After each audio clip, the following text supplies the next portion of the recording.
পুরনো রাজভবনে পাঁচতারা হোটেল নির্মাণের কোনো সিদ্ধান্ত রাজ্য সরকার এখনো গ্রহণ করেনি। গোটা বিষয়টা আলোচনা পর্যায়ে রয়েছে। শুক্রবার সচিবালয়ে সাংবাদিক সম্মেলনে তীব্রামথার প্রাক্তন সুপ্রিমো প্রদ্যুৎ কিশোর দেববর্মনের অভিযোগের প্রেক্ষিতে কথা বললেন পর্যটন মন্ত্রী সুশান্ত চৌধুরী। এদিন তিনি বলেন, ত্রিপুরা সরকার কারোর ভাবাবেগকে আঘাত করতে চায় না। রাজন্য বিজড়িত পুষ্পবন্ত প্রাসাদ তৎকালীন সময়ে রাজাদের ছিল, কিন্তু এখন এটি ত্রিপুরা সরকারের সম্পদ। এখানে রাজ্য সরকার কি করবে সেটা রাজ্য সরকার ডিসিশন নেবে, তবে যেটাই হবে সেটা রাজ্যের উন্নয়নের জন্য হবে। তার কটাক্ষ, বর্তমানে রাজ্যের রাজন্য আমলে বানানো সম্পদে বিয়ে বাড়ি করে ব্যবসা চলছে। পুষ্পবন্ত প্রাসাদ কারোর ব্যক্তিগত সম্পদ নয়, ফলে কারোর সাথে আলোচনা করে সরকারের সিদ্ধান্ত নেওয়ার দরকার নেই, কারণ এটি এখন সরকারের সম্পদ। রাজ্য সরকার ত্রিপুরা উন্নয়ন চাইছে, তাই সরকারের কাজে বাধা না দিয়ে জনগণকে এগিয়ে আসার জন্য আবেদন জানিয়েছেন তিনি।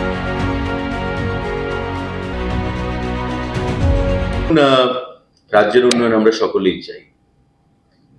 রাজন্য বিজড়িত যে পুষ্পবন্ত প্যালেসের কথা আপনি বলছেন, সেটা যখন রাজন্য আমল ছিল তখন রাজাদের দখলে ছিল, কিন্তু আফটার দ্য মার্জার সেটা এখন গভর্নমেন্টের প্রপার্টি, গভর্নমেন্টের অ্যাসেট। এমন করে দেখতে গেলে তো এমন অনেক রাজন্য আমলের যে জিনিসগুলো রয়েছে তার মধ্যে ব্যবসা চলছে, বিয়ে বাড়ি বানানো হয়েছে, তাতে ব্যবসা চলছে। তো আমি কারোর সেন্টিমেন্টে আঘাত করতে চাই না। বিষয়টা মাননীয় মুখ্যমন্ত্রী সিদ্ধান্ত নিয়েছেন বা মাননীয় মুখ্যমন্ত্রী প্রচেষ্টা গ্রহণ করেছেন, এবং আগামী দিনে আপনারাও চান, আমরা সবাই চাই যে রাজ্যের যে ফেসটা পর্যটনের ক্ষেত্রে বহির্রাজ্যের সঙ্গে আমরা কম্পিটিশন করি বা বহির্রাজ্যের মতন আমরা করি। তো সেটাকে মাথায় রেখে এখানে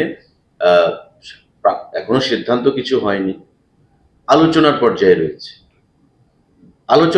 রয়েছে, কিন্তু আমি সবাইকে আহ্বান জানাবো যে এটা বর্তমানে গভর্নমেন্ট অ্যাসেটের মধ্যে গভর্নমেন্ট যে কোনো ধরনের সিদ্ধান্ত গ্রহণ করতে পারে। গভর্নমেন্টের সঙ্গে এমন কোনো চুক্তি নেই যে চুক্তিতে বলা আছে যে এখানে কোনো সরকারি প্রজেক্ট বা সরকার কাউকে দিয়ে কোনো প্রজেক্ট এখানে করতে পারবে না। আমার যতটুকু নলেজ রান করে সেটা হচ্ছে যে আমাদের যে আগের যে বিধানসভা, মানে বর্তমান যে আমাদের প্যালেস, সেই প্যালেসকে মিউজিয়ামে পরিণত করার একটা প্রস্তাব ছিল, সেটা করা হয়েছে, মিউজিয়ামে কনভার্ট করা হয়েছে, এবং আমরা সেটাকে আরো কিভাবে শ্রীবৃদ্ধি ঘটানো যায় আগামী দিনে সেটা আমরা করব। রাজ্যের উন্নতিতে, রাজ্যের সামনের দিকে পর্যটনের ক্ষেত্রে বা সমস্ত দিক থেকে এগিয়ে নিয়ে যাওয়ার জন্য সকলের সহযোগিতাই আমরা কামনা করি। তো স্বাভাবিকভাবেই রাজ্য সরকার যদি কোনো সিদ্ধান্ত নিতে চায় সে বিষয়ে আমি মনে করি প্রত্যেক অংশের মানুষকে এটা বাধা বিপত্তি না করে সেটাতে এগিয়ে আসা উচিত। এতে করে আমাদের রাজ্যের নাম সুনাম বৃদ্ধি পাবে। সরকারের শরিক দলের তরফ থেকে এই ব্যাপারে বিরোধিতা এসেছে না, সেটা আমরাও দেখেছি, আপনারাও দেখেছেন, সেই বিষয়েই প্রশ্নটা এসেছে। এই ব্যাপারে বলছি যে সরকার সরকারি জায়গাতে করতে পারে বলে আপনি এক্ষুনি বললেন। না, আমি এই কথা বলিনি। সরকারি জায়গাতে সরকার, বর্তমানে বলছি যে জায়গাটার কথা বলা হচ্ছে, it is a now government property, আমি সে কথা বলেছি।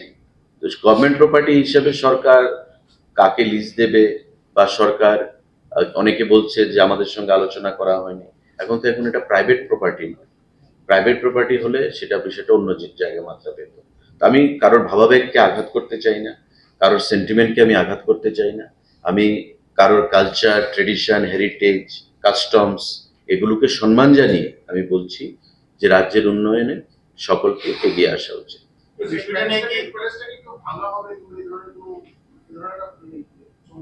না না, এমন কোনো প্রস্তাব নেই। আপনি সাংবাদিক বন্ধু, আপনি এখান থেকে যাওয়ার পর সময় আপনি একটু গিয়ে দেখে যাবেন, এটা রেট্রোফিটিং এর কাজ চলছে। রেট্রোফিটিংটা কেন হচ্ছে? রেট্রোফিটিংটা হচ্ছে এটা যে মানে ডিলাপিটেটেড কন্ডিশন, আর্থকুয়েকের সেখানে অনেক আগে তৈরি, আর্থকুয়েকের সেখানে মানে যখন হয়, আপনারা জানেন যে এটা রাজভবন ছিল, রাজ্যপাল থাকতেন, এবং অনেক রাজ্যপাল এখানে থাকার সময় যখন আর্থকুয়েক হতো ওনারা ভয় পেতেন। তাই সঙ্গে সঙ্গে আপনি পেছনের দিকে দেখবেন, পেছনের গেটের সঙ্গে আরেকটা বিল্ডিং করা হয়েছে। আমার মনে আছে একজন রাজ্যপাল ছিলেন ডিওয়াই পাটেল, উনি সেখান থেকে শিফট হয়ে ওই বিল্ডিং এ চলে গেছিলেন। ওনার ভয় ছিল যে আর্থকুয়েকে বিল্ডিং মানে শেকিং নড়ে চড়ে।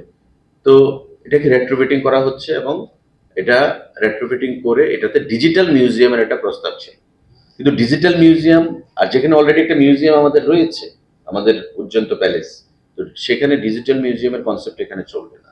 আর ডিজিটাল মিউজিয়ামে কত মানুষ আসবে, কে দেখতে আসবে, যেখানে অলরেডি রাজাদের ইতিহাস বা রাজাদের যে জিনিসপত্র বা তাদের মানে ইতিহাস বিজড়িত যে জিনিসগুলো, সেগুলো তো আমরা মিউজিয়ামে রাখবো। তো মিউজিয়ামে আমরা রাখছি, সেটাকে আমরা বিশালভাবে সেই মিউজিয়ামকে আমরা পরিচালনা করছি, আরো আগামী দিনে করব। তাই আপনাদের যেটা প্রশ্ন, যেটা ভাঙার যে কোনো পরিকল্পনা, ভাঙার কোনো পরিকল্পনা নেই, কারণ এটাই তো আমাদের মানে হেরিটেজ বিল্ডিং ফেস, এটাকে ভেঙে আমাদের কি লাভ হবে? যাই হোক, কারোর স্মৃতিতে, কারোর মানে সেন্টিমেন্টে, কারোর কালচার ট্রেডিশন, তাতে আমাদের আঘাত করার কোনো চিন্তা ভাবনা মানসিকতা নেই। আমরা সম্মান জানিয়েই বলছি সেই সমস্ত জিনিসগুলোতে যে রাজ্যের উন্নয়নে আপনারা এগিয়ে আসুন, প্রত্যেকে এগিয়ে আসুন। এটা একটা সিদ্ধান্ত যদি হয়, সেটাকে প্রত্যেকে স্বাগত জানানো উচিত। অ্যাজ এ ত্রিপুরাবাসী হিসেবে আমরা প্রত্যেকে কমন সিটিজেন হিসেবে রাজ্যে আমরা চাই রাজ্যে ভালো জিনিস আসুক, রাজ্যের ফেসটা বিশ্বের দরবারে যাক। আজকে আপনি দেখুন পার্শ্ববর্তী রাজ্যে, আমাদের সিকিমে, আমাদের মেঘালয়ে, আমাদের আসামে আজকে কত মানে ডেভেলপমেন্ট হয়ে গেছে। কিন্তু আমাদের কিছু বন্ধা রাজনীতি, বন্ধা চিন্তাধারা, আমরা কিছু একটা জিনিস থেকে, লিমিটেশন থেকে উপরে উঠতে পারি না। সেই জিনিসগুলো থেকে যদি আমরা উপরে উঠতে না পারি, তবে আমরা আগামী দিনে এগিয়ে যেতে পারবো না। তো আমি with all sincerity and respect to everyone, আমি আহ্বান জানাবো যে আপনারা রাজ্য সরকারের যে প্রচেষ্টা, সেটাকে স্বাগত জানান, সহযোগিতা করুন, যাতে আগামী দিনে রাজ্য সরকারের যে উন্নয়নের দিশায় কাজ করছে, সেটাতে আমরা সফলতা লাভ করতে পারি। এখনো আলোচনার পর্যায়ে রয়েছে, এমন কিছু ফাইনাল শেপ নেয়নি। No discussion in cabinet as of now. এই ব্যাপারে কোনো লিখিত প্রস্তাব এসেছে কোন পার্টির তরফে যারা করতে চায় এটা? লিখিত প্রস্তাব দেখুন,